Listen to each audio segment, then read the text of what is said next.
to Nasty Knuckles, the Hockey Outlaws podcast, with your hosts, Derek Nasty Settlemyre and former Philadelphia Flyer enforcer Riley Cote, as they go behind the scenes with your favorite NHL players.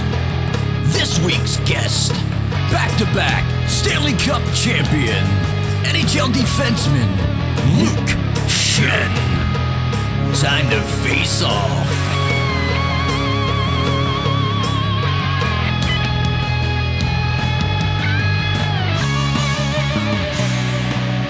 All right, welcome back to Nasty Knuckles. What's happening, Nasty? Not too much, Rigorelia. How you feeling, buddy, after the big tournament this weekend, playing and plus adding a couple games on with some Flyer alumni stuff? How's the body feeling, buddy? Still a little tender, man. Yeah, still recovering. Lower back, groins, chest. Your back. Oh, man. Is your I back felt like broken? I had the old bulge disc was coming back around. That's what it felt like. So it feels better today. Yes, spinal. Tight groins, man. A little bit of everything. Yeah, I haven't skated that hard for a long time. Five games this weekend, and at least three of them were a little bit higher pace than I've been used to. So, how about you? You're a young man, so I'm feeling pretty dang good, man. It's hoops yesterday and today. Hooping it up, yeah, of course you are. Hooping it up, not a big dizzle, you know. No, it was a great tournament though, man. Checking for charity. A lot of fun this past weekend. We had a lot of fun. We were fortunate enough and honored to have a lot of the Philadelphia Warrior guys invite us to play, along with our buddy Kobe Cohen and Pete Zangoni. Yeah, and, Zigomanis still buzzing around out there. Oh, yeah. It was a lot of fun though. I had fun. Got to play with you a little bit. I wish we could have stayed on the same line. It's a lot easier to play with someone that can actually play, like when you're bad like me, I should say. You know, like the other guys are probably like, oh man, I'm stuck with Nas. Man, you did good, man. You got composure. You got composure with the puck, man. Composure, but I didn't put one in the basket though, man. That's the first time I played in that tournament, didn't score. But we didn't score a lot of goals. No, we didn't. No, neither did I. We really didn't score a lot of goals. Yeah, that was a pretty good quality division we were in there. I mean, there were some real legitimate players, and I mean, our little buddy there. When you're heading up against Danny Briere, you know, you're like, whoa, wait a minute, which division are we in, man? Oh, I know. Danny B buzzing around out there, and all four teams were good though. Like that was I guess it was good we were put in that division. We would have been a little bit lower division, but the way they did it, we did. One of the guys said, "Hey, we didn't come in fifth. We came in fourth at least." There were only four teams, but it was still fun, man. Oh yeah, no, it was a good time. Again, playing a little bit of that adult league with you there, the pace was certainly higher. So I just, not used to. I don't know. Your body just adapts, but I mean, you feel it. You definitely feel the next day. But yeah, it was an awesome opportunity with those Warrior guys. A lot of fun. A lot of those guys. Boys are emotional. They are. It got heated. Love the spirit. It did get heated. A couple of those games, man. I thought we were for sure tilling it up there. I know. It was. I saw you.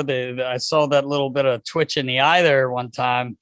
I try not to go there. I was been really trying to just let it flow and just play. You gotta breathe, Meg. Right? You and Max Talbot, you're breathing, man. You gotta breathe, boys. But you were breathing. But I was breathing. Really I was breathing some heavy fire because you were pissed. Back to back Max, man.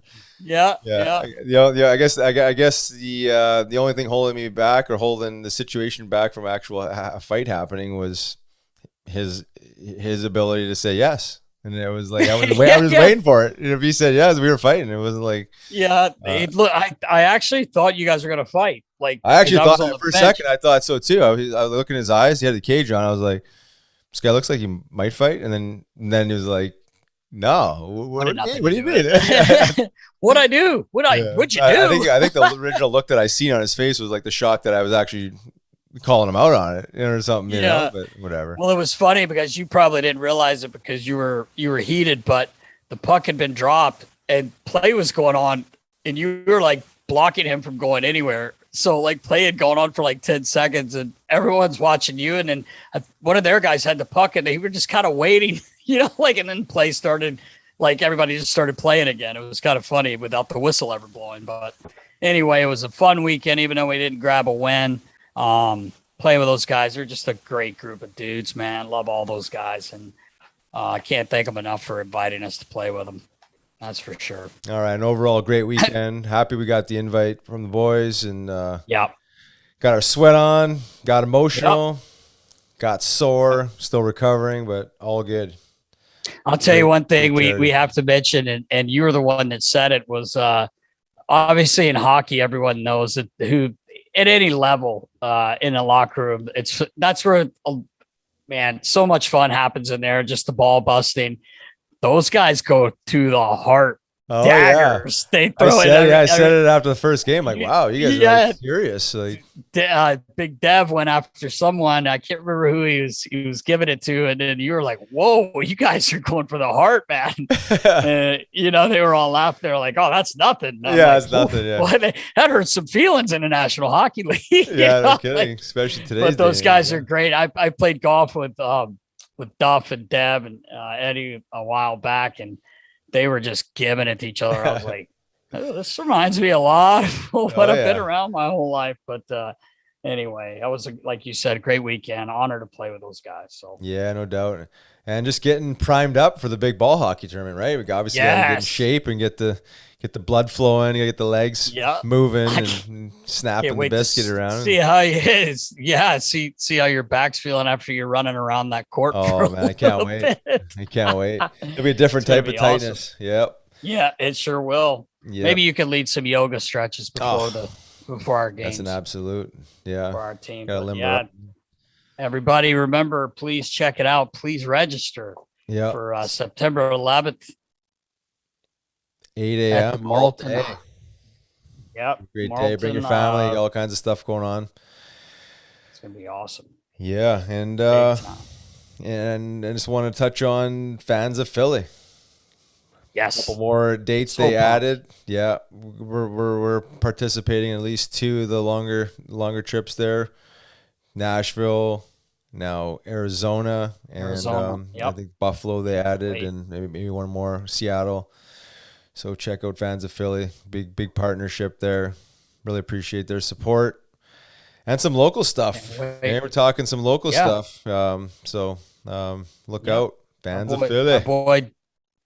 Fans of Philly, local stuff. And then we also have some news coming up in the next week with our boy Danny Moore down in North Wildwood at Keenan's. We have something set up with them. Just figuring out the exact date. It's one of 2 days. We'll let everybody know once it's settled, but can't wait to get down there with all our buddies at Keenan's. Great people. Yeah. Danny Moore.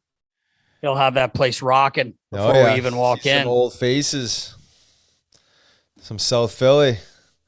Oh, yeah. South Philly beauticians. Danny Moore. Beautician. That is the truth.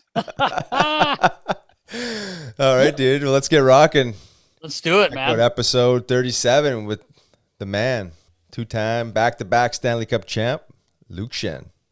Back-to-back, baby. Let's go. Here we go.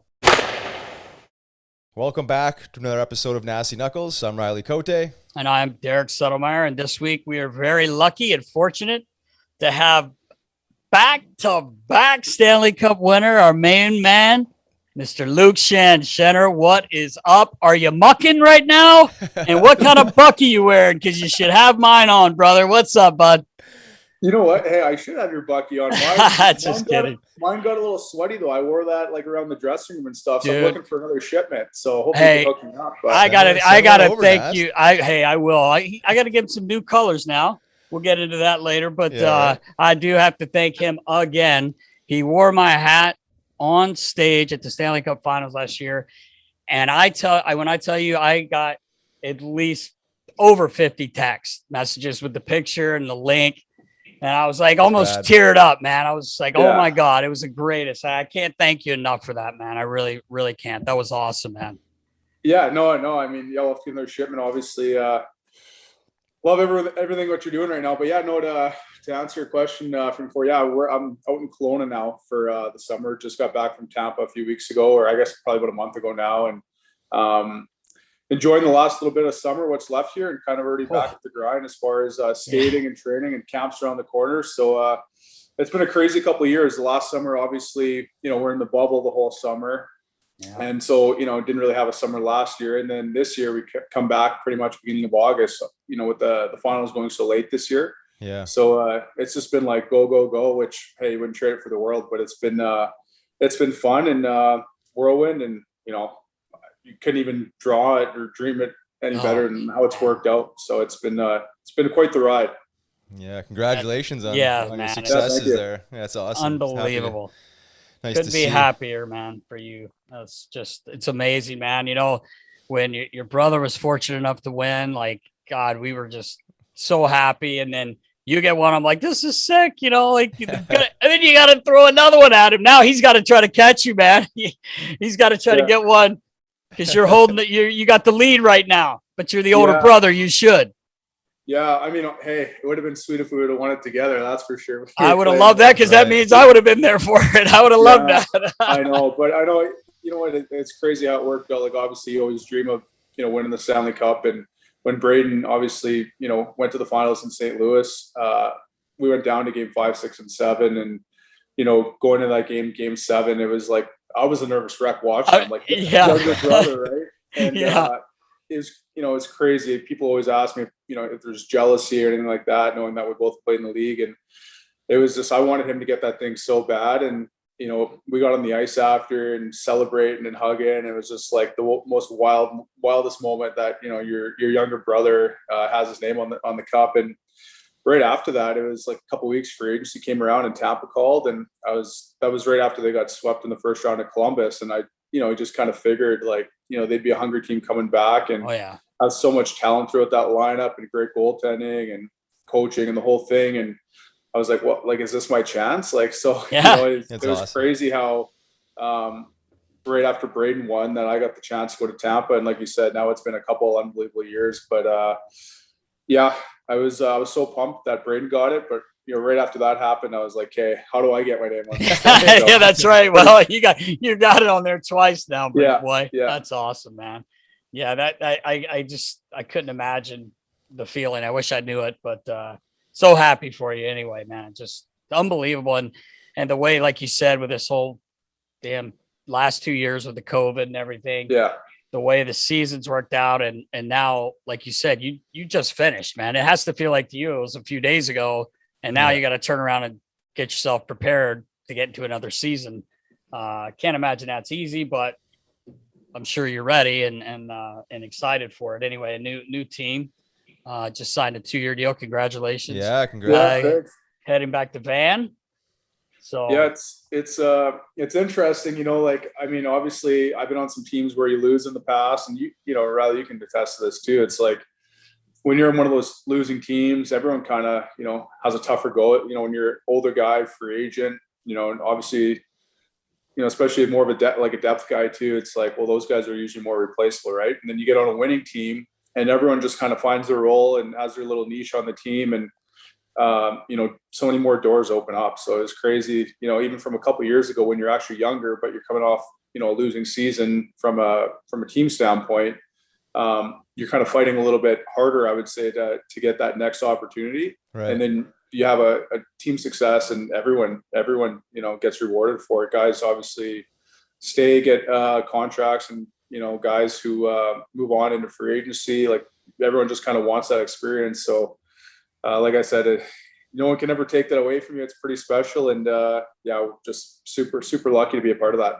Yeah, and it's funny you mentioned that is because it's so true. And the big rig, Patty Maroon, we've had him on here before. Yeah. I actually had the luxury of coaching him with the Phantoms back in the day, but his story is very similar as far as some rough teams early on, some lack of success, and then eventually found his groove, wins a cup, and now he's rolling on 3. And you talk about depth guy, but I mean, very important depth guys, right? I mean, yeah, they're replaceable, but it's hard to find. Like, you're kind of like the defenseman version of him. I almost feel like you're a big body that's like a glue guy that, you know your role and you're accepting of your role, and you don't think that you're something you're not at that point of your career. And right. And you just roll with it, right? And you have success and you have fun, and that's really what it's all about at the end of the day.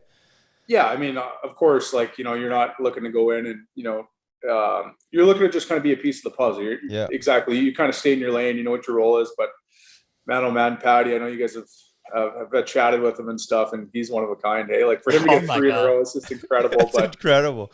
Oh, and like a couple weeks ago, Lukey, he's playing in a roller hockey tournament. I don't know if you saw that, but some of my buddies played against him. He just right after you guys won, he's out there playing. But he's just like you said, he's like the glue guy in the dressing room where like nothing's too serious, and then like all of a sudden you kind of need like a big moment in the game, and Big Rig's got the puck down low in the corner for like an hour or a minute and a half. Yeah, right. Like an hour though. He chips in on like the game-winning assist, and you're like, and then on top of that, like just the day-to-day stuff in the intermissions before games. He's just awesome to have around. Like you said, you need those type of guys, but he's one of a kind. I mean, like you guys know him, and I even like we live on in Tampa. A lot of guys live in Davis Island, which is a little island just to the right of downtown. And on this island, you can drive golf carts around to each other's houses, only on the island though. And so you kind of, grab a bottle of wine, you go to your teammates, and you just kind of buzz around on the golf cart, take your kids to each other's pools. And it's just a great lifestyle. But I was getting my golf cart picked up at the end of the year. He's like, "Oh, are you coming back next year?" And I'm like, "I'm not sure yet. This is before free agency." And he goes, "Well, if you want, I'm doing up custom golf carts for some of the boys. And Patty Maroon just threw in a request for me." And I'm like, "Oh God, like what's Patty driving around in now?" So he's getting it all done up. On the passenger side, he's got a big cup with the Blues logo in on it. Driver's side, 2 cups with the Bolts logo. And on the front, it says in bold capital letters, "The Big Rig." Yeah. And underneath, it says "back to back to back." Of course. And he's going to be buzzing around Tampa. Oh, yeah. Yeah. Oh, so, like, just working it. So like everyone knows who he is. And I love that guy. That is beautiful. Hey, roll with it, Why not? Exactly. That's beautiful. Yeah, I'm not surprised that he's doing that. He is a beautiful human. To see him come from where he left off when we had him in what was Adirondack at the time. We essentially kicked him off the team and sent him home packing, and then this guy goes on to have success. You say year after year, and then eventually, you squeeze in 3 Stanley Cups in a row. I mean, I know.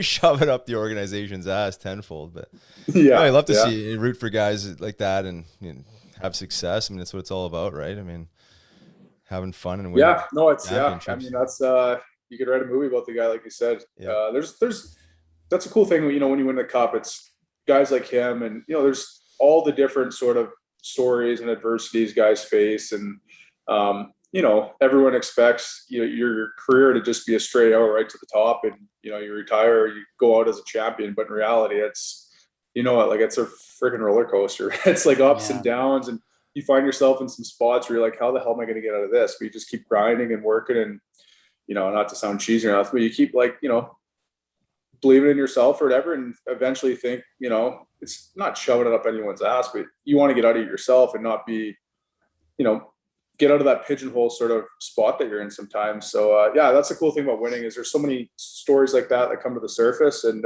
that's what makes it so special. Yeah, well, talk about your version, because I mean, before you signed the first year in Tampa, I think you'd played 10 years in the NHL, and you found yourself maybe up and down in the American League, and probably 2 of the biggest shitholes in the American Hockey League, Utica and Syracuse. But then that could be that adversity you're talking about. That storyline you're talking about is like, for a lot of guys, that's the end of the road, right? This is it. But then you land up signing and then winning 2. Yeah. Like it was, it's interesting how the career's gone. Like, I mean, started out like, as a high pick, and kind of, I feel like as a young guy in the high pick, you get benefit of the doubt a lot of the time. Like you have some good promising moments, and then sometimes you struggle, but it's like, well, he's just young. Like, let's just keep working with him. But then it comes to a point where, you kind of start to get, if you keep struggling, or, even just not even living up to expectations a little bit, then you kind of get written off a little bit. And that's kind of it happened in Anaheim, like you said, for the first time. I think I was, like you said, 10 years into my career and 29 years old. I remember I got put on waivers for the first time. And, I'm not going to go name names, but someone within the organization's like, well, are you really going to go to the minors? Like, you're 29, you played 10 years. Like, why would you start now, essentially? And I'm like, well, what do you mean? And the one person told me, like I said, I don't need to name names, but it's like, well, I think the game's probably passed you by. It's probably the end of the road. Like, and I kind of looked and I was like, first of all, I wanted to, jump drill on them. Yeah, exactly. Right. Second of all, you come home and you're like, fuck, is he right? Like, I don't know. Like, but then I went down to San Diego for the first time, and Dallas Eakins was the coach down there, and he worked with me, and eventually ended up getting grinding back and got a trade to Vancouver. And like you said, had to start in Utica for a few games, and then got to Vancouver and, kind of worked my way up. And then I signed in Tampa, and thinking like, I just got back to the NHL, and same thing, waivers out of like 2 games after preseason and training camp, like not even enough to make a decision based on play. It was all related to salary cap. So then same thing, you find yourself back down there. And I'm like, at this point too, I had a 3-year-old son, Jess, my wife, was pregnant, and I'm like, okay, she's in Tampa. What am I going to go to Syracuse for the year? Like, or bring her to Syracuse to get called back up to Tampa? Like, how is this even going to work? So right. That was one thing about the organization in Tampa is Julian Breezewa. He's very, good communicator, and, had some good conversations, and eventually, like you said, play good, work your way up, and get an opportunity. But yeah, I mean, it's been an interesting road for sure. And, you have to work on a lot of things. And the one other blessing in disguise too is when I first got traded to Utica, I actually got in contact with Adam Oates, and he's worked with, I think he's got probably currently about 50 NHL players right now. Yeah. And just totally, I tell anyone this, like, he saved my career. It's the way he teaches the game and explains things, and kind of got me to sort of like, I don't want to say like reinvent yourself, because that's not really the right word. You can't just reinvent. Like, I'd love to be a power play guy, but you can't. Yeah, right. Yeah, you gotta be both. but you got to evolve, right? Like, over time, the game's evolving, right? So changes. Yeah. Yeah, exactly. So there's some different things that we're able to work on and correct, and like, I'm still working to this point. So that was huge for me too. Is you got to kind of find ways, if you're not getting better, other guys are, and I'm lucky to kind of get a second chance. Well, it's we both know you, and I know you as a person, and it doesn't surprise me at all. Yeah. The way this story has gone, just because the guy you are. But going back to what you just said, you started Toronto, your 5th overall pick. It's a lot of pressure in any organization, but dude, you're in Toronto. I mean, that's like the Mecca.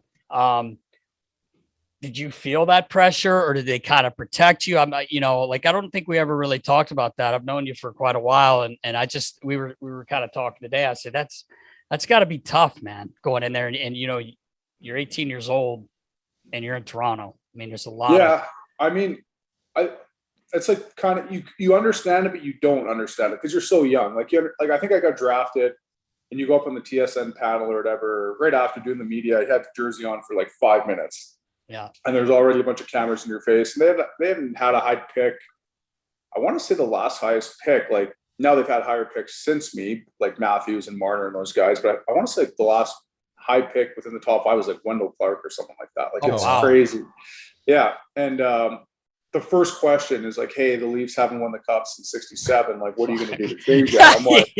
I'm like, holy smokes, I got this jersey on here. Like, what do I even say to this? I'm just like, I'm just trying to hope to make the team one day. But yeah, like, to answer your question, I mean, you go in there and you understand there's pressure. And, one time I picked up like the newspaper as a young guy in a rookie camp, and it was just like carving me. And I'm like, okay, well, I won't make this mistake again. No, don't pick that. Like, so you kind of learn to live almost a little bit, like, trying to block things out a little bit at the time too, like, which is like, we're dating ourselves a little bit here, but there wasn't like crazy social media or nothing like that. True. Right? That's good point. That's a good point. So it was like radio and, newspaper, and, obviously everything's blowing up, but even like Twitter just kind of started getting going, but I wouldn't get on that.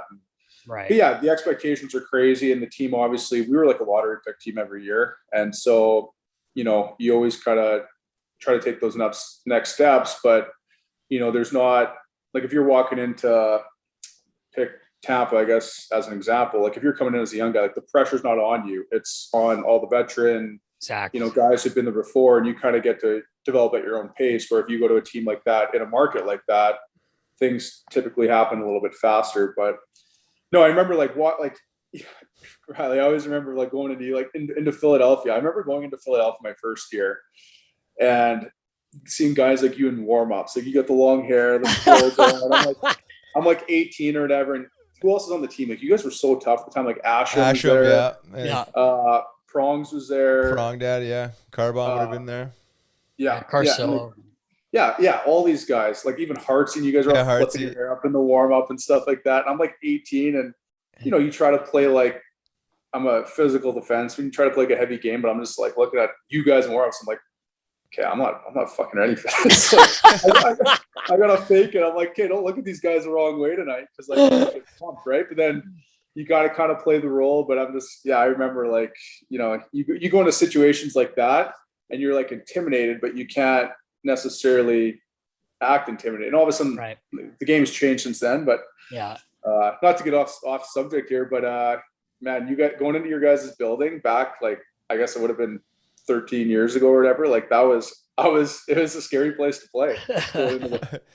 You think how raw you are at 18 years old. I mean, yeah, you say like you're drafted as, well, you're 5th overall and you have all these high expectations. You're big body, physical guy, but it's a whole other animal going, pros. Even if you're in the American League, there's some complete meathead, tough dudes that are full men. And, I can't imagine like coming in at 18 years old and having to like flex your muscle a little bit, or at least have the ability to stand up if you had to, right?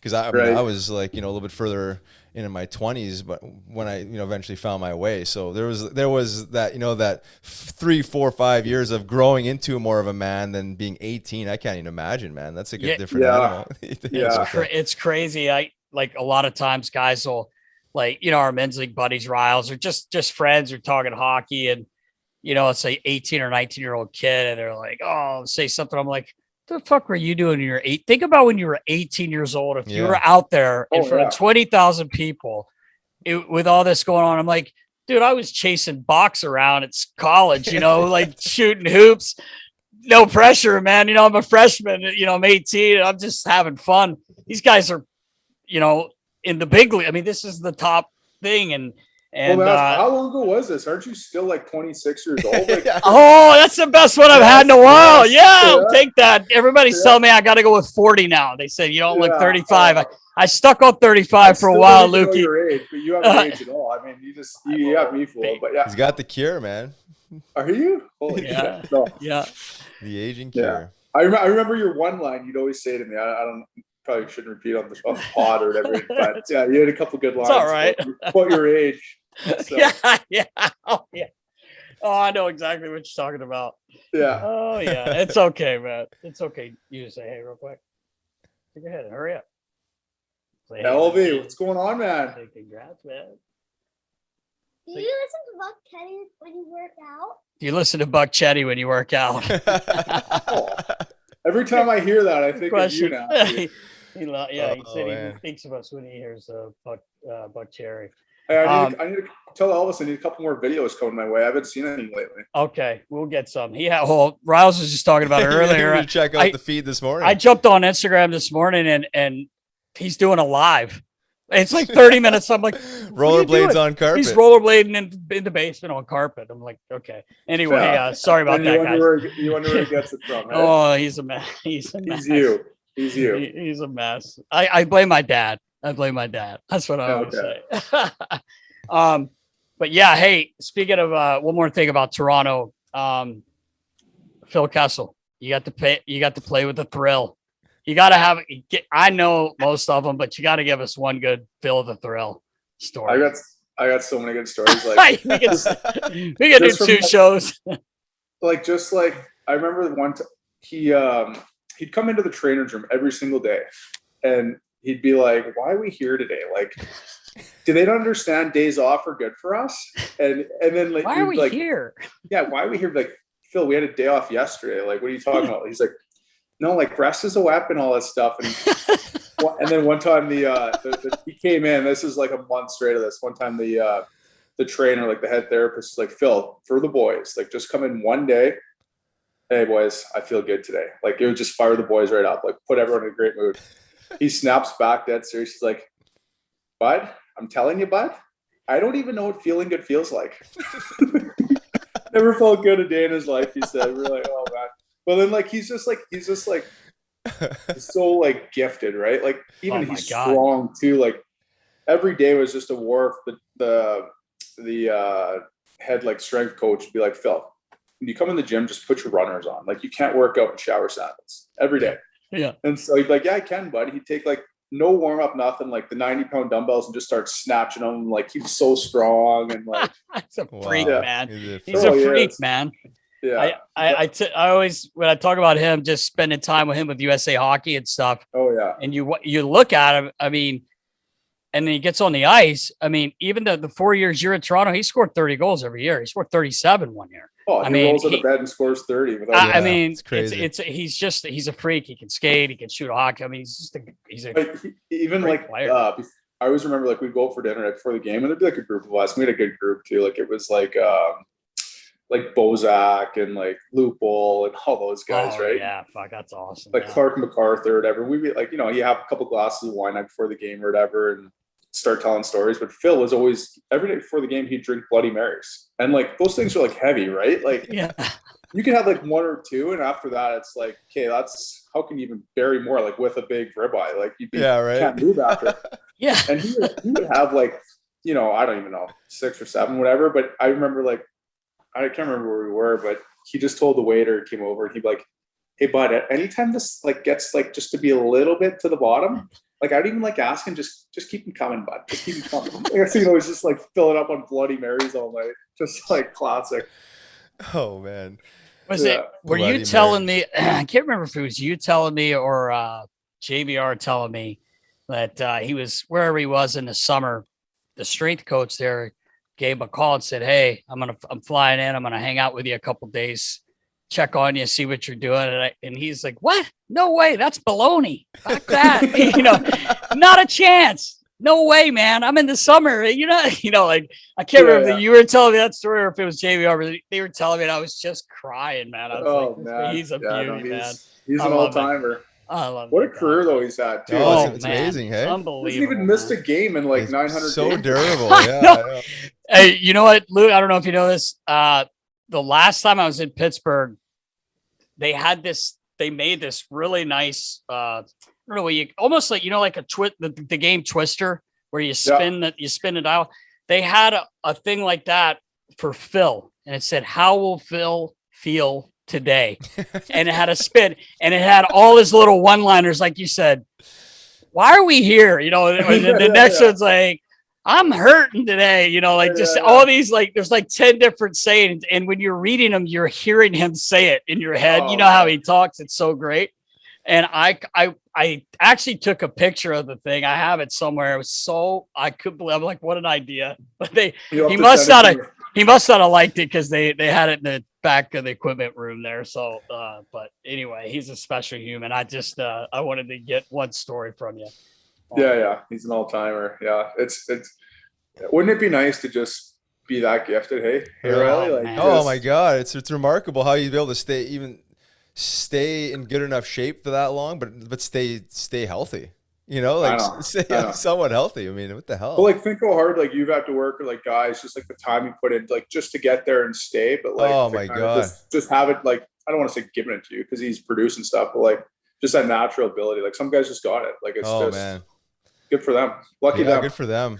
That's it. I know There's not many guys that can do it like how he does. We've talked to a couple, but.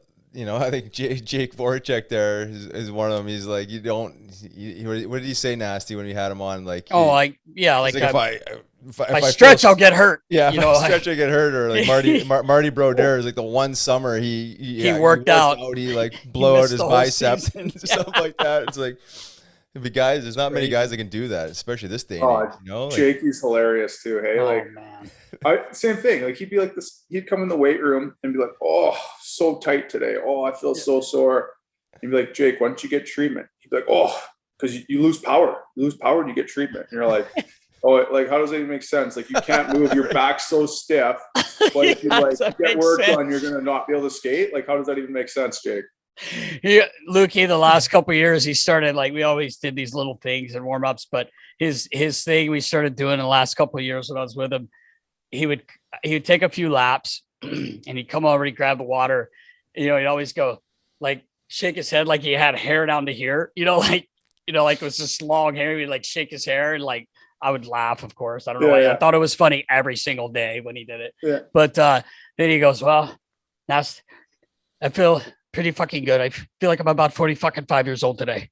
And then some days he would be fucking feel like I'm fucking 60. Like I'm like, oh boy, here we go. So, but if he was below 50, he was gonna have a good game. Yeah. Oh yeah. I remember us one night we were having dinner, and we're having some drinks, and I'm like, seriously, like why don't you try to stretch like even a little bit at night? Like seriously, I'll guarantee you feel better in the morning. Like if you start doing it, and Rouse is probably thinking, what are you talking about, Nas? Because I give a shit about his yoga, but for Jakey, I'm like, literally, Jakey can't touch his toes. Like he can't touch his toes, but he's so powerful, right? He goes, Nasty, if I fucking do that, I get hurt. He goes, yeah, I like to be tight. I'm faster. I have more explosive. I'm like, so something just goes pop. This is so fucking knock wood, of course. I don't want that to happen to him.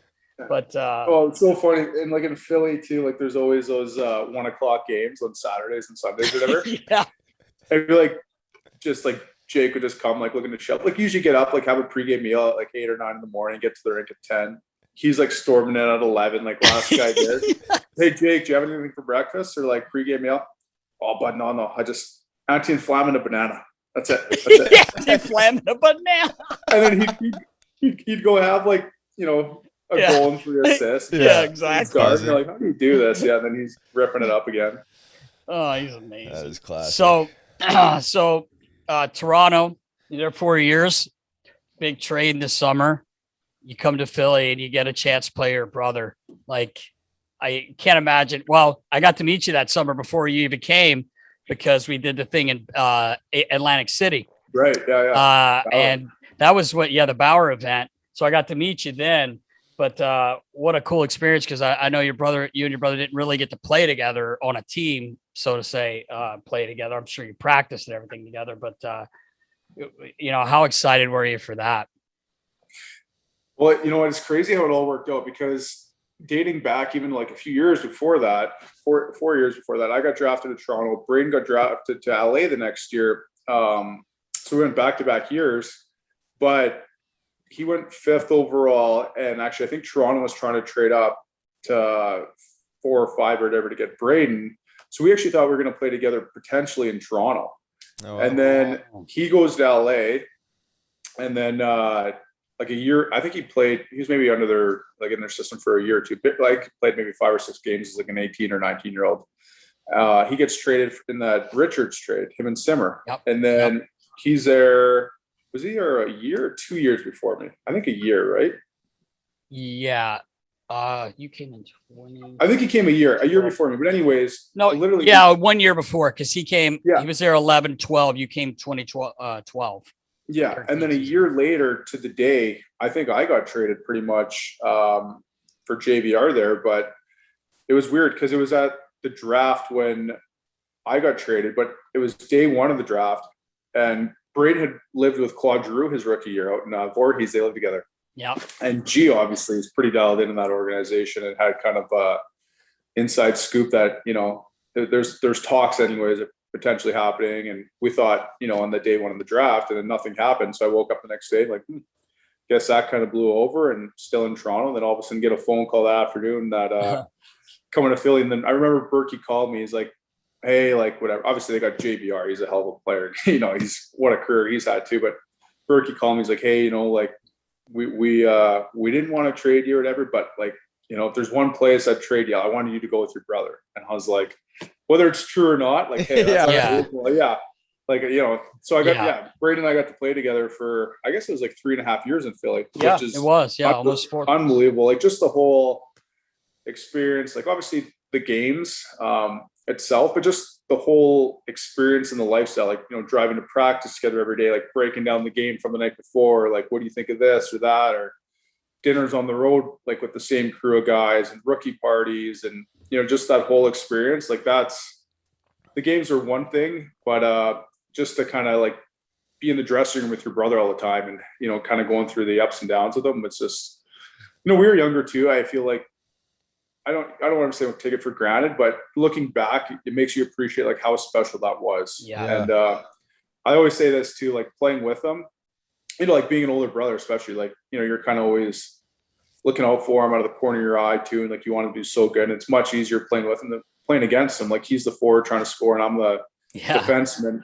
And, we both try to play like a physical game. Like, we both don't like playing one against one another, because like it's just so much easier playing with each other right now. Back against one another, and it's just a totally different situation. But yeah, we're so lucky to have that same group of friends in Philadelphia, experience everything, like I said before, everything that goes along with it, and go to live in the city together, do dinners, and go to Eagles games, and just all that sort of stuff. It's just like, you look back and some of the memories and the pictures we have, and it's just like blown away. Like, we were the brothers on the team that we'd have a dad's trip every year, and our dad got to come for both of us. Yeah, it's just cool. Like stuff like that, right? So fond memories in Philly, and what a special place, and to be able to do it with Braden, it's just awesome. Yeah, it was really cool. And I just remember how excited he was, and you guys are both such great guys too. It was funny, Riles. I think we said this when Braden was on with us, but it's funny. Like they come in the morning, Shenner, what's up? They're both there. Hey, what's up? It's every day, like, every single day. Like, okay, it's not fun anymore, boys, because Shenner, and they both turn. Harry sharpening skates every single time, like walking through like that entrance, and both probably got our head down like early in the morning or whatever. Hey, Shenner. We both look, take a step back, and it's like, got you again. And you're like, okay, Harry. Exactly. 90 of the season, like, but of course we laughed every time, and then it's hilarious. I mean, it's all good memories in Philly. Pretty special place to play, and have your younger brother there with you. It's dream come true. Just wish we would have won there a little bit more. Yeah, we had tough years. Those years, you're right. the going to LA, when you I remember we were getting ready we were all going on the road. I think we were going to Minnie, exactly where we're going. And I came downstairs, Riggs, and Lukey's in the hallway, and he's like, yo, man, comes give me a hug. I'm like, yeah, I'll see you in a minute. Head to the airport, bro. And he's like, I just got traded. I'm like, no one even told me. Like, I'm the equipment guy. Like, I'm like, what? And he goes, no, I was like, don't fuck around, Luke. He goes, no, I wouldn't joke about that. And I'm like, where? And he's like, LA. And I'm like, oh, you lucky fucker, you. Going down. And I'm like, no, but are you for real? He's like, yeah. And I'm like, oh, man. I'm like, sad. But now I'm like, the plane's packed, like, except for the skates. So we pull the skates, like, we got to go unpack the plane and everything. But going to LA, like, I know you're only there for a short time. What was that? Was that a good time? I mean, did you guys make the playoffs that year? I think you made the playoffs, didn't you, in LA? Yeah. Well, going back to that story, actually, that's kind of like an interesting story, because I found out about the trade sort of the night before that there was wind of it happening, but it was me and Vinny LeCavier. Yeah.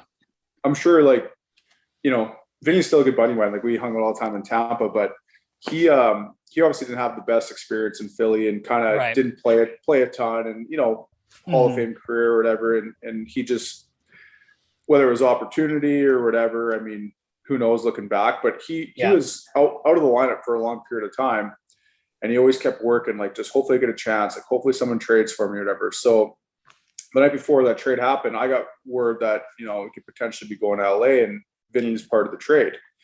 But part of the deal was that Vinny had 2 years left on his deal after that year. And I think like LA had a bunch of cap issues going forward. And so Vinny's like, hey, I just want to come play, get one more crack at the playoffs, and I'm done after. Like, I'm going to retire, and left a bunch of money on the table. But I think there was a bunch of, like, that's why you guys are waiting on the runway forever. Like, I knew I was being traded, but I think the league or whoever was checking into the situation basically being like, well, can you accept a trade like with a contingency, like you're going to like volunteer to retire after or whatever, which he was going to retire anyways. So, Right. but I remember there was like a conference call with him and whoever else part of the Kings organization and Flyers, like to approve this trade. So I had been traded and Vinny had been traded, but you always got to have the trade call. And this one was taking like a really long time.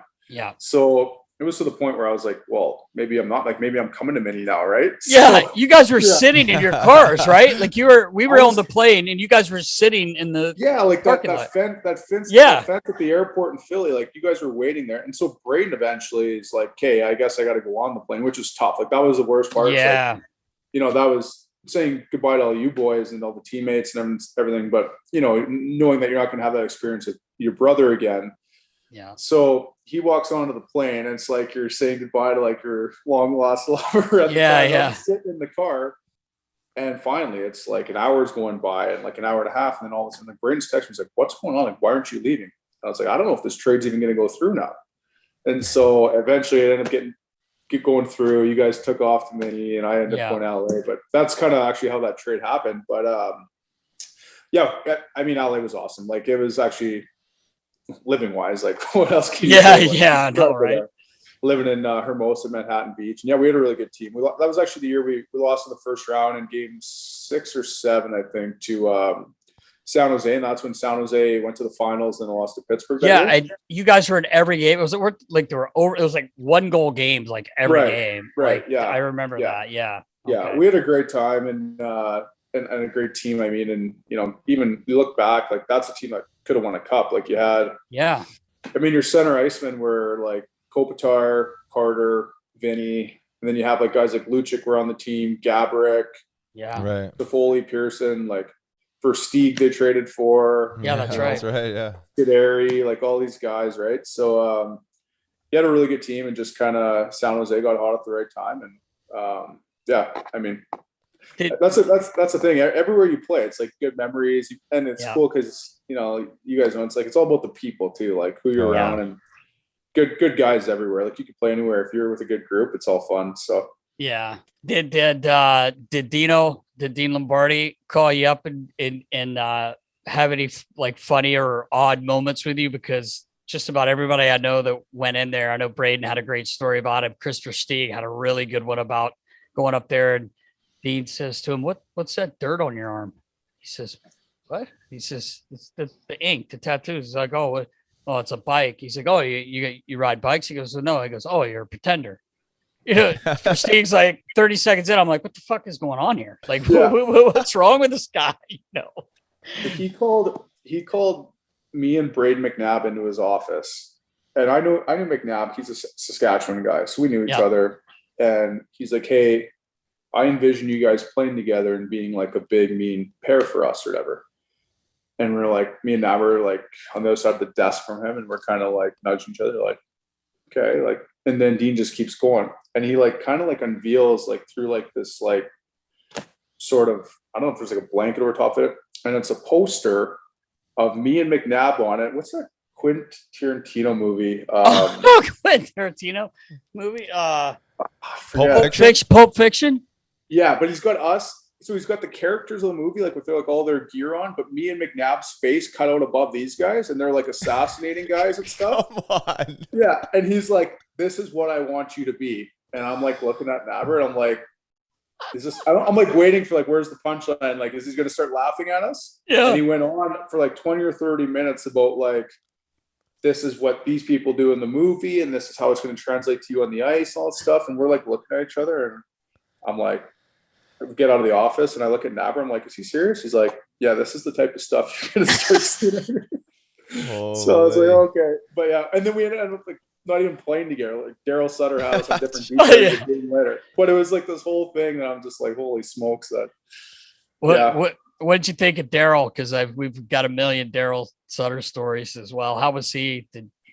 I absolutely love Daryl. I mean, everyone's got different opinions and whatever, but he's like an old school Western guy. And at the end of the day, like I love and respected the fact that like he didn't give a shit who you were. It was just like, you show up and work, and if you're playing like shit, like it doesn't matter. Like if the first power play unit is like, not getting anything accomplished, but they're just not working, you'll just throw out the fourth line, like go start the power play. Yeah. And the guys on the bench are You like, gotta respect that. Yeah. yeah, and you're like, what the hell? And you're like, no, I don't give a shit. Like, but no, the one funny story about him is like me and Vinny LeCavier always talk about this too, because we came in together, new guys like used to like, the speeches and stuff. But I guess the year before we got there, they stayed at like the Ritz-Carltons and the Four Seasons and all the nice hotels on the road, like teams, typically do. Yeah. And I guess their road record was just horrible. So he thought that the guys were being pampered and spoiled and all that stuff too much. Of course. So we got the team service guy the next year to, downgrade the hotels and rough it up a little, like not rough it up, but in terms of what the guys are used to. So he had everything changed, like the West End and all that sort of stuff. And the road record, of course, was incredible. So that's why. yeah. So we get there and, not making any, just kind of guys are telling us the story, right? But yeah, this is why we're at this hotel this year. So then in playoffs in LA, just because it's a bit of a commute from Manhattan Beach to the Staples Center, they always go down just in playoffs and do morning skate at the Staples, but they spend the night before, the two new hotels right across from the Ritz and stuff LA downtown. Area. Yeah, exactly. Mm-hmm. So for playoffs, they moved the players back to the Ritz at like, even though it was in LA night before the game, guys would get together for a meal and have meetings and do whatever. So sure enough, we lose the first game at home. Second game, we're going to the third. We're down again. And Daryl comes in. He starts snapping. He's like, fucking knew it. Fucking Ritz-Carlton. Fucking. yeah. And he's like, Dewey, fucking bed too soft? Bed too soft? Why are you playing soft? Why are you playing? And it's just like, and you're like, in a playoff game right now, you're trying not to laugh, but you're like dying laughing inside. And he comes up, he leaves the room, and guys are like shaking their heads, like, yeah, we're down, but in the street now because of the fucking Ritz-Carlton hotel. Yeah, that's why. Yeah. But I don't know. I love Daryl. Like I thought, if you give a good, honest effort and compete, like there's no issues. So that's really, you got to respect that. Yeah. Chief told me a good story. He played for him in Calgary when Chief was playing in Calgary, obviously. And he said, I can't remember. You may remember from being around that area, the line with Igenla, Conroy, and there was another guy, and I never can remember the other guy on that line. But he says they were just having a tough night. And the third period starts. Their first shift is just horse shit. So Chief's sitting beside Iggy, and then there's Conroy, like, because Chief's like, I'm the grocery stick, I'm just sitting there. Oh, yeah. And he says, Daryl leans over him. He's like real calm, and he puts his arms and goes, hey, game's a little too tough for you guys. Why don't you just sit here the rest of the night? Take it easy, boys. And he said he didn't play him another minute. He played him the whole third period. He said, he's like, I'm trying not to laugh because I don't want to, but he's like looking at these two, and they're like, fucking kidding me? He said, didn't put him back on the ice. He said, it's unbelievable. Oh, man. That's why I always, right.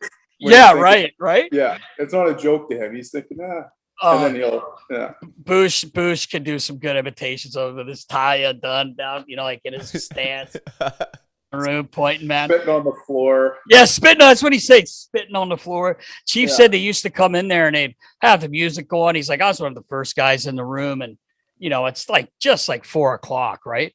And he's like, we're in there and the music's kind of loud. I'm like maybe taping my stick. He said, I don't know why, because I didn't really need one, but he says, I'm talking to whoever's there, and Daryl comes in. He's like, he just sneaks up on you, and he's like, you guys better be fucking ready. He's like, we can barely hear him because the music's so loud. And Chief's just like laughing. He's like, it's 4:00, man. We just got here having a coffee. But anyway, I always ask about Daryl just because I've heard so many funny stories. Yeah, he's the best. Oh, he's he looks like a character from the bench though too. Without knowing any of these stories, God. You just wonder like, who the hell is this guy? Best interviews ever too. That's what I was gonna say. Nope. Would you blow this whole big question? No. Just look at her. It looks like a cartoon character. He does look like a cartoon character. Somewhat of the Simpsons. Oh man. The following year, you land up in Arizona and play under Tocchet. I mean, that must have been an experience. How was he as a coach?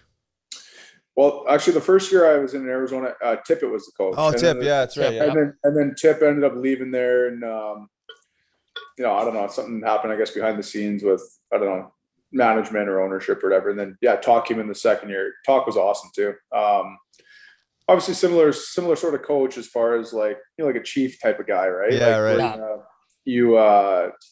He wants like guys to play heavy and you know, compete, and just sort of like that old sort of Flyers mentality too, right? Yeah. Like obviously coaches a lot, probably how we played. And the one thing he's like really good at and underrated is like he's sometimes he almost like puts himself in a position you're like, is this guy the assistant coach or the head coach? Because he's out there like working with guys all the time, like on drills, like before and after practice. Like he's like the first guy out there and he's the head coach, which typically like a head coach is like last one on, first guy off. Right. Yeah. Talks out there like running drills, and next thing you know, he's got a group of 10 guys in the corner like half an hour before practice, like working on, you know, shooting drills, and you're like, oh man, like Talks like friggin' like, that's why guys like loved him in Pittsburgh and stuff too, right? But he kind of brought like the same sort of mentality where he didn't really give a shit if he was head or assistant. It was just like, I'm gonna try to make these guys better and work with the young guys.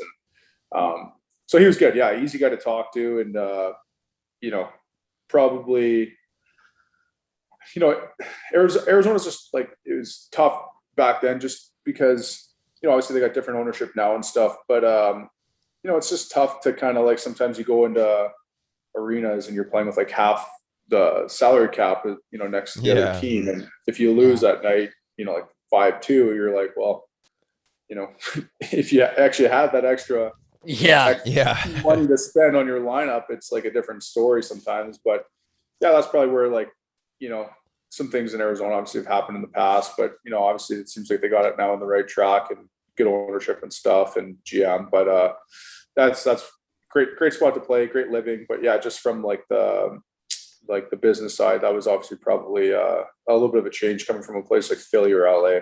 Yeah, right, sure. Right. It's such a great place. Like you're saying, it's such a great place to live. I feel like they put that arena in the wrong area. Yeah. Yeah. Everyone, you know what I mean? I feel like you'd have way more people attending. And obviously the more you win, the more you're going to have obviously better. I mean, look at Carolina, like I'm from there, and they've been pretty successful under Hot Rod, Rod Brendamore. So their attendance has been good. Well, once they could get back to it. But in Carolina, Luke, you know, you played there how many times when their team's not that great, man. I mean, you're like counting, like everybody's dressed up as in red tonight because, you know, all the empty seats. But I feel like Florida too, right? Yeah. Well, exactly. Yeah.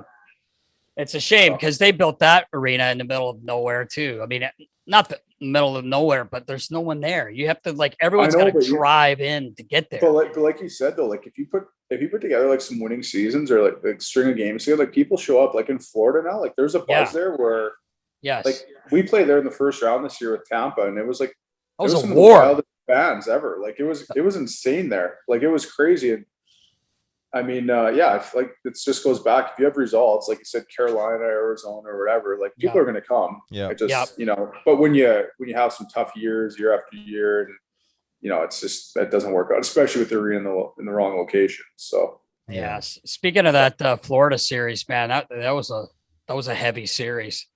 Like, you know, actually, I mean, guys are looking back like after the playoffs and be like, that one could have went either way. Like that was a tough series. Like they're big, they're skilled, they're fast. Like just that was a grind, and they're going to be like, they got even better this summer too. Like they're going to be really good team. So they got some good stability in there. They got, you know, Quenneville in their coaching now, and they got a nice thing going there. Got some players that have really, you know, they're not young guys anymore.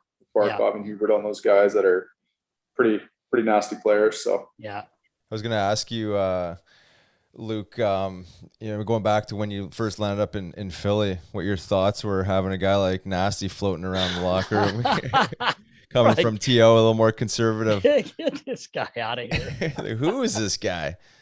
I was like, okay, so much energy and so much life. Like, how long can you keep this pace up? Kept it up the entire time I was there. It's like, are you gonna burn out at any time? Like, hey, Nas, what'd you get up to last night? Tells you, like, I slept like an hour and a half up, you know, getting the gear ready at like 5 a.m. unloading bags, or like, you know, getting guys skates going or whatever. And you're like, okay, well, you must go crash hard this afternoon. Nope, you're gonna go for whatever you do, run, work Yeah. out, whatever the hell you do. Just have a Red Bull, get ready to go for the game. Like Little Redsy. Little playing, Redsy. playing sewer ball with the boys. Like it's just when is this ever going to stop? And just that was fun. Keeps having more energy and keeps getting younger. I mean, you got the elixir, Nas. Why don't you share it with us? Hey, I know. man. But Nas, you work your ass off too. Like I gotta tell you that. Appreciate you saying that, man. No, there's, like sometimes you go to teams or organizations and you like pick your spots, like with, hey, can I go to this guy for this? Like it might be like a little shit issue with your equipment, or I really want to bother a guy, but you could always go to you and you'd always, oh yeah, and you like sprint to it, get it done, and come right back, here you go, and you're the man. Thanks for saying that, buddy. I appreciate it. Hey, boys. Yeah, it was fun, man. I'll tell you what, I had a good run, man. 26 years, long time to be very, very lucky, man. Never took a day of it for granted either. I'll tell you that. Your cup party this year, you actually got to really have one. How was it? First of all, how was it in Tampa? It looked nuts. So the one day it was raining, didn't stop anything. Yeah. It didn't stop anything. How was that? I mean, I guess you guys did it on boats, right? Is that really what happened? Like you had the parade like that way? Yeah, well, so we won it last year in the bubble, the first one, and we came back and we're like, well, how's this parade going to work with COVID? And I don't think they'd ever done like a boat parade for anything. And they're like, well, let's do a boat parade.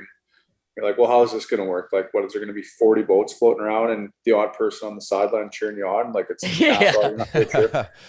but there was thousands of boats and it was just insane. Like, there was even last year, like, there's no COVID. People are like out the side of like condos downtown and like office buildings, like hanging out like the balconies and like lines deep. It was just insane. Like, people are just, I mean, you'll throw like, or you open a bottle of champagne and like the police boat's next to you, you'll spray it all over the cops in the boat. Like they're like trying to get, sip of champagne. They want, that's awesome. Oh, man. It was unreal. But like, and then they told us too, they're like, because when you hoist that cup, like on the, like the deck of a boat, like on the tip of it, you're holding it up and showing all the people and stuff.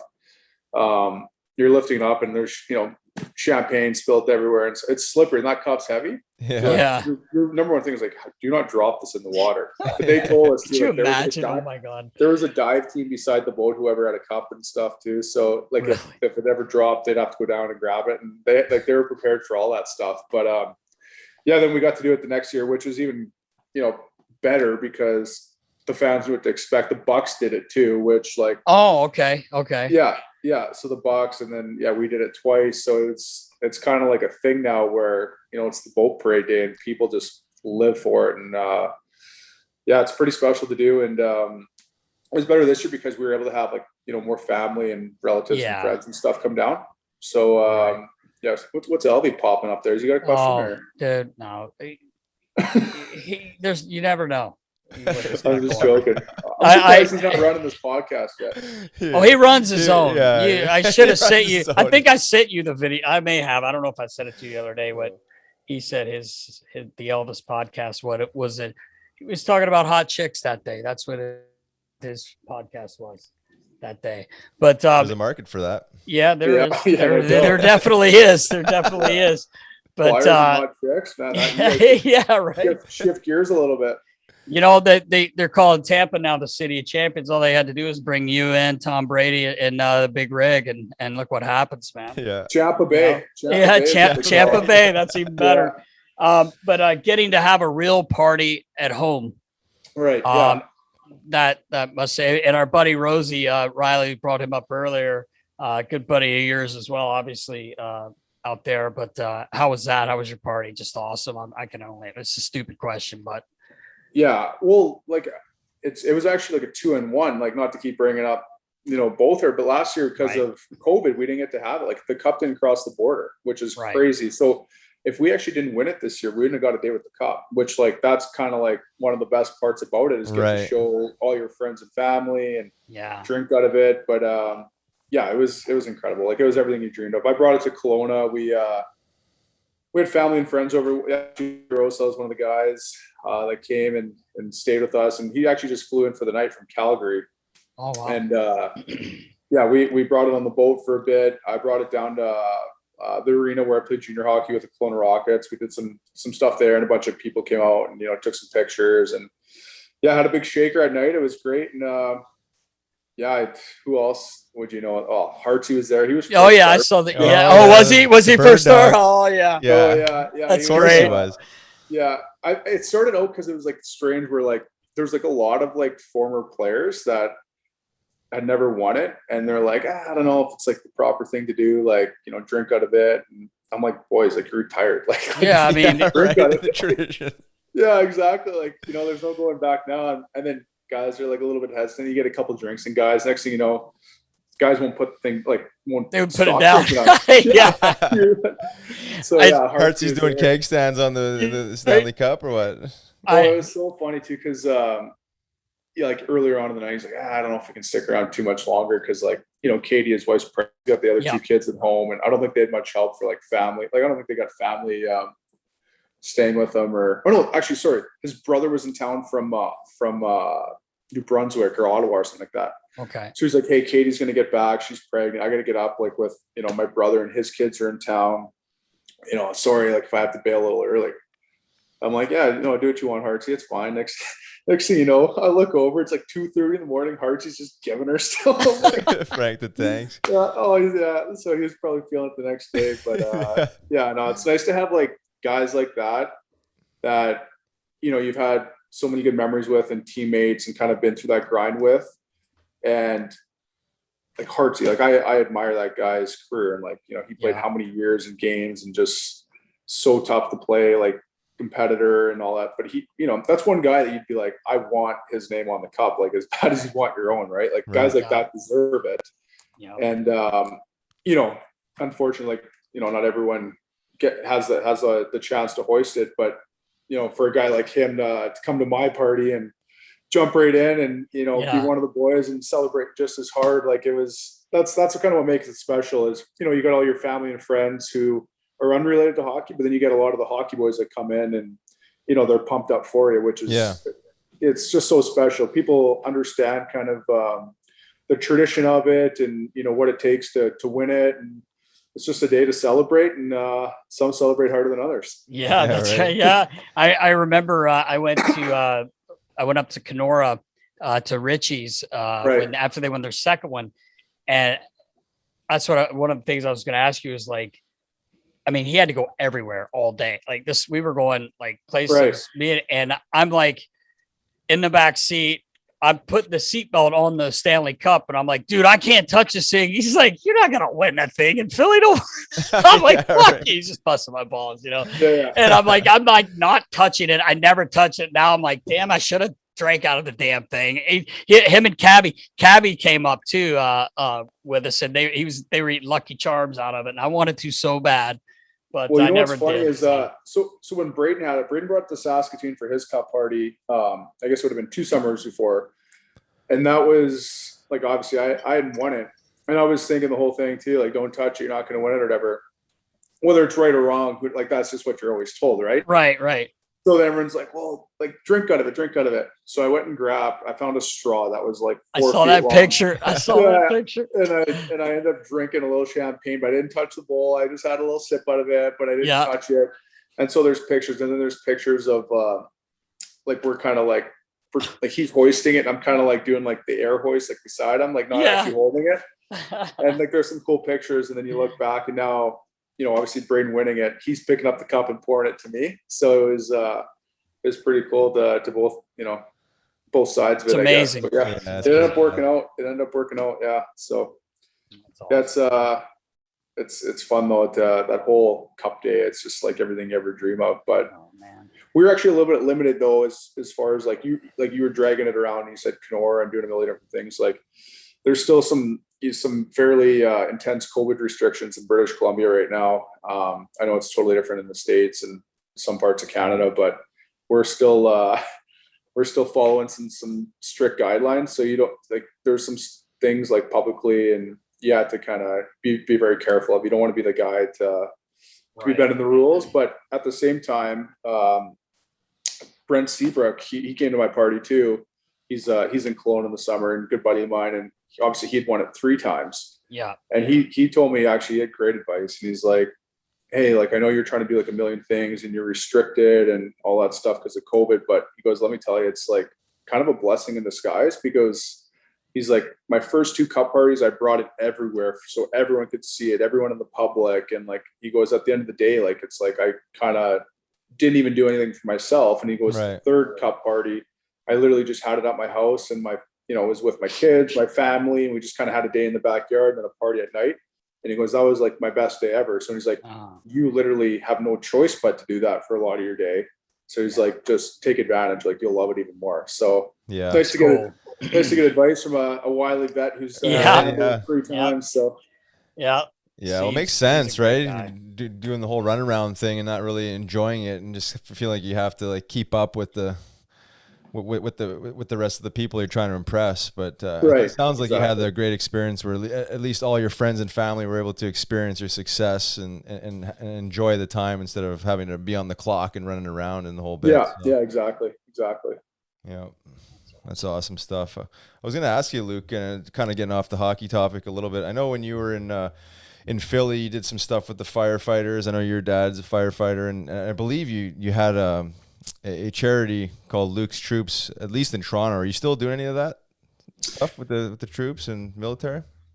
Well, actually, that was, like you said, that was in Toronto. And actually, it's funny because now I'm back playing. It was just easier to do, like, actually, when I was in Canada, just being Canadian stuff with the troops. It was kind of, well, I've always been involved in different charities, but just with the military itself, like, obviously, I have a great ton of respect for any military. And of course, the States is incredible. But just being from Canada, I actually went over to, I'd bring a military member to every home game with the Leafs, and like a family member, and meet him after the game. And that was a cool thing about that in Toronto was they'd always announce the military member who's like served overseas for a long time up on the big screen. So you could be up 5-0, or you could be down 5-0, and the fans would get out of their seats and cheer for the military member, which was really cool. Mm-hmm. And I went over to Kandahar with the Canadian military, and I was in Afghanistan for like 3 or 4 days. I actually went over there with Berkey, like Bubbles from Trailer Park Boys, a couple other like recognizable Canadians you guys probably wouldn't, like, local people. But yeah, that was a cool experience. So then, I got traded from Toronto, so it didn't really work. Actually, Joffrey Lupel took over and called it Luke's Troops. Cool. Yeah. So actually, he took it over for a bit. But yeah, no, I was thinking about doing it again now that I'm back in Canada. Just obviously being Canadian, and I guess kind of have like the fact that I was like in Kandahar base, like staying in their sort of dorms and kind of having that relationship. That was kind of one of the things. I've been in the States ever since. So you do different things for charities, like you said, the firefighters, and Philly had a relationship with, just because, my dad actually, he just retired at the fire department in Saskatoon. He's on. I was going to ask you if he's still, that's awesome. He just retired 30 years. So yeah, you try to do like different things. Obviously you guys know, guys are usually pretty good about it. And like, I think G does a ton of stuff around Philly. So like he's pretty good about that stuff. And you try to help out any way you can. Hartsey was also good for it too in Philly, I remember too. So there's a lot of guys that give back, and you always try to help out any way you can.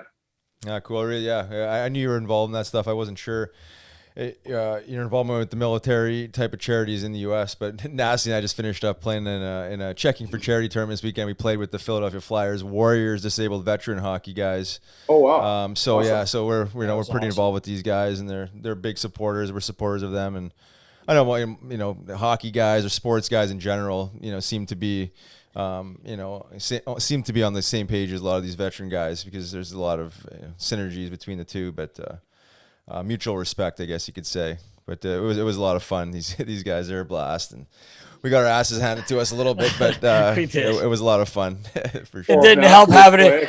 Yeah, exactly. I know I had no business being out there, but it was fun. But Lukey, I was going to tell you, on top of that, playing with those guys was like, we were honored. They asked us to play with them. We had a couple other buddies, Pete Zingoni. I don't know if you ever met Pete Zingoni. Yeah, he played with us. Like I have, yes. Yeah, for sure. He played with the Phantoms for a bit, and he played pro for a while, and then Kobe Cohen joined us also.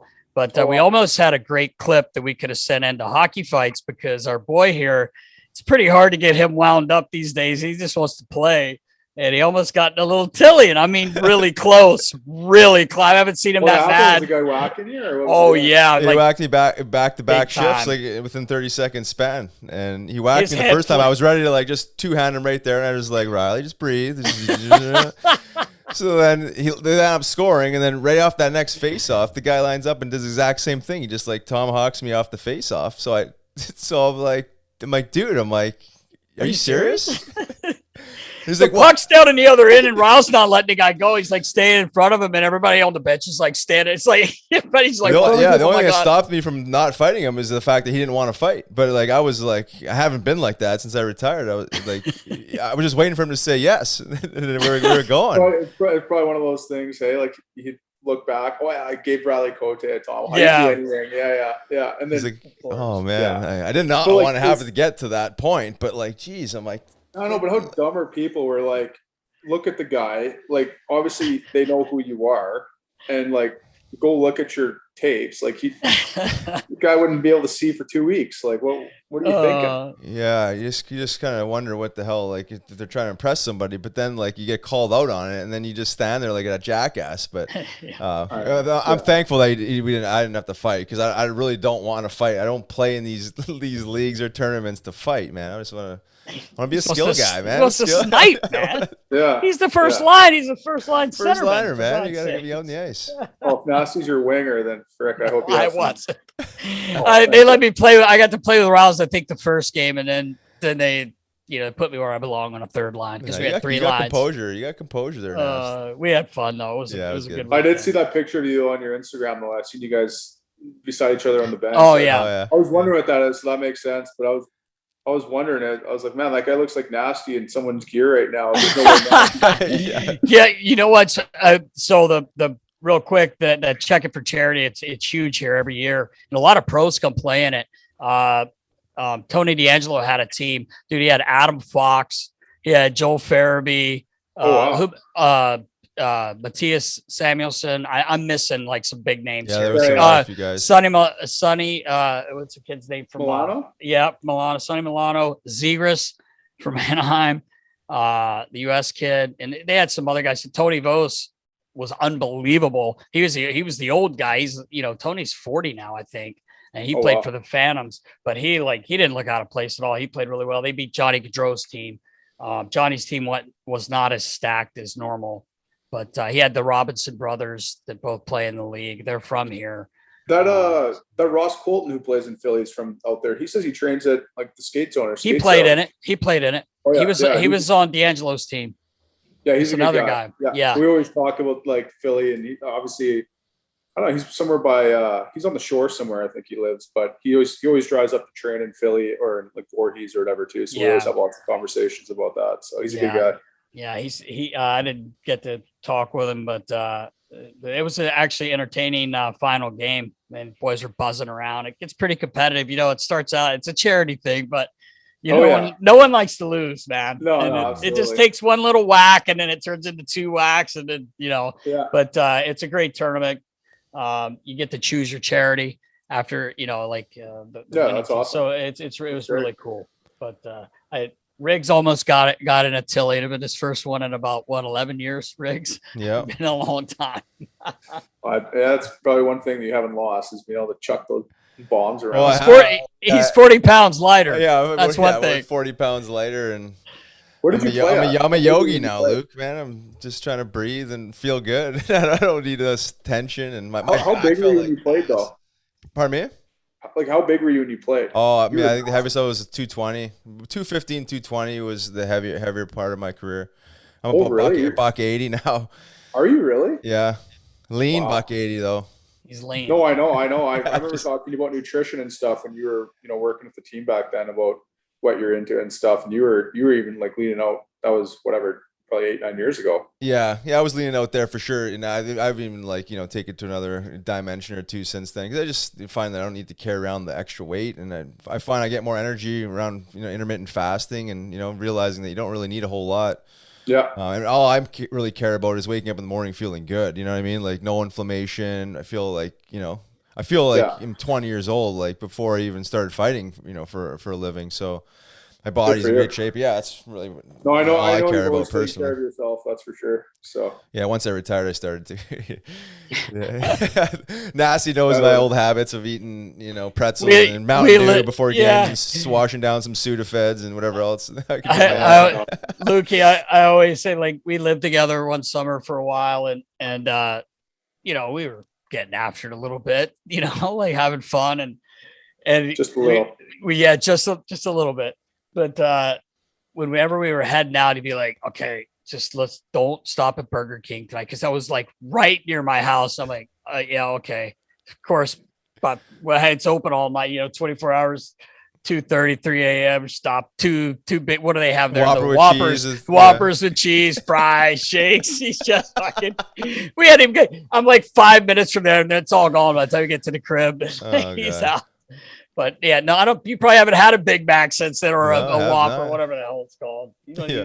This guy eats like he's like a bird, man. Yeah, well, you gotta take care of the temple. You got it. Right. Yeah, that's right, man. That's right. Man. So coolio. Well, I know you got big plans tonight, there, Luke. You got the Hartnells coming over for dinner. Is that the plan? Yeah. I got to get downstairs here and start dicing up some stuff for old study. Yeah, what's on the menu? What are you grilling out tonight? So Heartsease, I got a little Wagyu. Got a little Wagyu going? No. We stick to the old Alberta beef or support the Westerners around here. That's right. Yeah. But no, yeah, like I told you guys earlier, Heartsease heading back your way, I think, in a week. So he's a good buddy. He just lives down the lake from us, and now actually, it's funny how times have changed. He's got 2 young kids around my kids' age, so the kids actually play together. And that's awesome.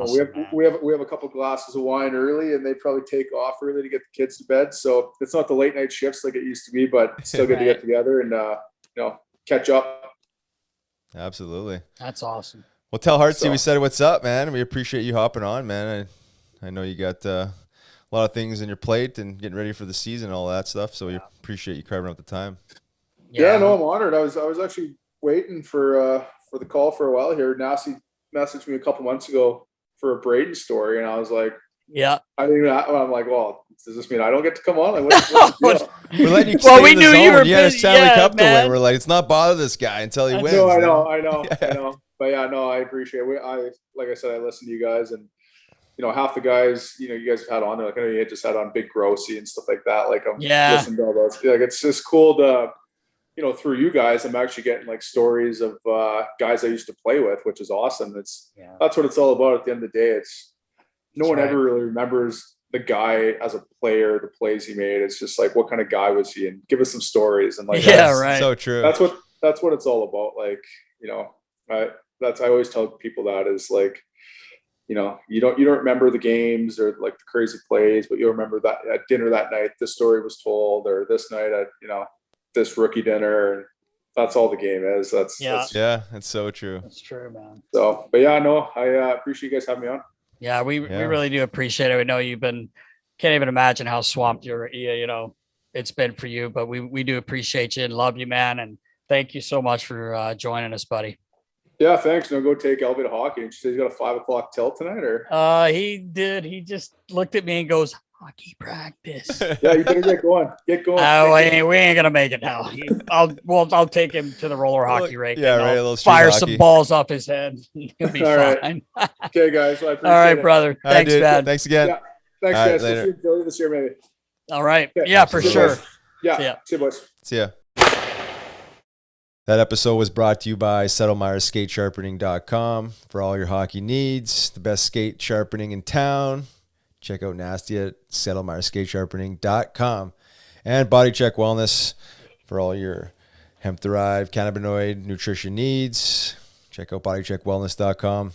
A big thanks to Luke Schenn. What a humble, awesome dude. Amazing success, especially in the last couple of years. Especially. Reconnect. Yeah, I know, right? Hey, you play, 12, 13 years in the NHL, and you win 2 cups towards the end of your end of your career, man. He's still got some time. Yeah, he's got some time. 31 years old. So yeah, that's right. Yeah, say towards the end of your career. I guess he's been in the league for 13, 14 years. It's amazing, man. that's an unbelievable run, and Yeah. he's you know, you look and he's only 31. I mean, yeah, I know that's some people think that's old in hockey years. I guess it just depends on the guy, but he's like, you know, like we talked about with him, he plays within himself. You know, he accepts his role, and guy like that could play a little bit longer than some other guys, you know, that's willing to accept the 100%. role, and you know, he makes the game easier. He settles it down, and he's also a guy that sticks up for his teammates. That we didn't talk about that too much, but he's definitely willing to do that. And, Yeah. he's definitely a locker room guy. He's one of the favorites in every room he's been in, from what I've heard and what I was able to see. So Yeah, 100%. great dude, man. Yeah, I couldn't agree with you more on what you were saying there, because I think he's valuable because he's a good veteran. You know, he's got leadership skills. He knows what he is. He knows his lane. He needs to stay in, and you know, and he's affordable. And you know what you can get out of him. He's durable. He takes care of himself. I think he's a good guy to have around the locker room. You know, I think that it's challenging for guys in his situation, since he talked about it. He was such a high pick, and there's a lot of pressure on being like this certain level of high pick status that, you know what I mean, you never kind of find yourself. But I think clearly he's found, you know, what he needs to do to stay in the league and get contracts, and, you know, winners sign contracts and winners keep going as long as he stays healthy, which I think, you know, is somewhat in his control, you know, since he takes care of himself and the whole bit. And he's a pro, so nothing but happy for him, and, you know, grateful for his success, because he stuck with it. You know, we talked about the minor leagues there too. You know, he went to a couple shitty places there. You know, especially later in your career, it's not the start of your career where you're just kind of like accepting of this. You know, like you said, he had a kid, he's married, the whole bit. Like, that's challenging times. Even though it's a first world problem, you know, in the NHL, but nonetheless, it's the guy's career and his livelihood. So nice to reconnect with him. The humble guys. You know, I really like the Schenners. God, man, great guys, wholesome Canadian boys. Yeah, good old boys. Just it's so funny. They're just the most polite guys too. You know, you just tell the way they were brought up, because even when either one of them are pissed off about something, they still were like so polite with the way they asked for something, or, you know, they're just fuming, and it's like, towel, give it to them. Thank you. You know, it's like, you don't have to thank me right now. I know you're pissed off, buddy, but they're just such good people. Yeah. Come from a great family, you know, met their family, sister and the mom and dad and everything. And just great guys. So like you said, could be happier for both of them raising that cup up. Now Luke's got the lead. See what Braden can do there in St. Louis. See if he can get another one. Exactly. Well, thanks, Luke. Appreciate you hopping on. That wraps up episode 37. Until next week, check us out for episode 38. We got some interesting characters hopping on, Nas. We got a few recordings this week, so stay tuned. Until then, stay safe. Have a little fun, knuckleheads. See you, knuckleheads.